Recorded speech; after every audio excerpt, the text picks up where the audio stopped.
Now, news just reaching us from the Federal Capital Territory says the leader of Nigeria's Labour Party and presidential candidate in the February 2023 elections, Peter Obi, has spoken to the press for the first time since the announcement by Nigeria's electoral umpire, the Independent National Electoral Commission, confirming his rival Tinubu as the winner of the elections. Obi, in his address, pointed out some irregularities in the conduct of the Saturday's elections and promised to go to court to seek redress. We'll bring you details in our subsequent bulletins. And we have on standby a News Central correspondent who's just left, who is at the venue of the press conference, standing by to give us an update on what transpired.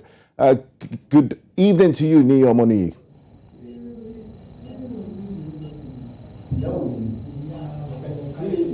Ni, can you give us an update How are you today? The events that just transpired a few moments ago with the candidate of the Labour Party? What was this press conference about?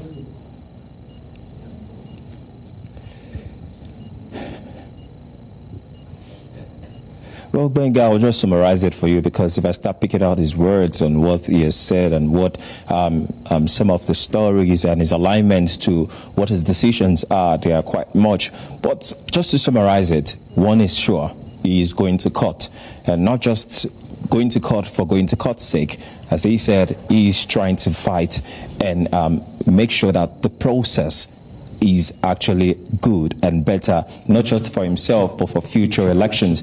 And when we asked him about what he expects from the court, if he eventually wins, or even if he loses the fight, he said he can't determine that, but he's just basing it on his success rate from various other elections, especially that he had in Anambra, which he had to go to court.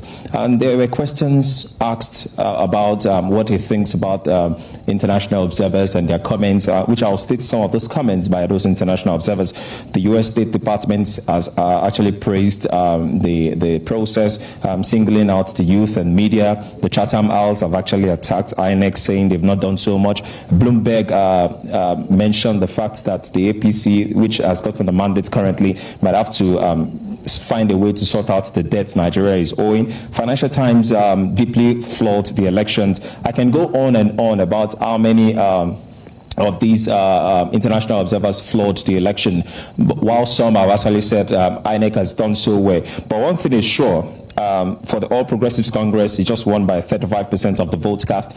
Atiku followed with 28% and Obi with 24%. With Obi commanding about 24% of the vote and is now attempting to go to court, leaving about 65% of Nigerians either they voted or they couldn't get a chance to vote. A lot still seems in the mix, and it seems the battle for the mandate of who will rule the most populous black nation is still it's still a long battle to look at. But one thing is sure: for the presidential candidate of the Labour Party, which is Peter Obi, he is going to court. He is going to seek a redress. He is not going to drop the battle, and he has said he's going to continue moving along with the youth. He has also given recommendations to the youth not to give up, not to relent on their hope for the March 11 gubernatorial elections across the country. He has told them to come out and vote their conscience, and of course, vote his party, which he represents.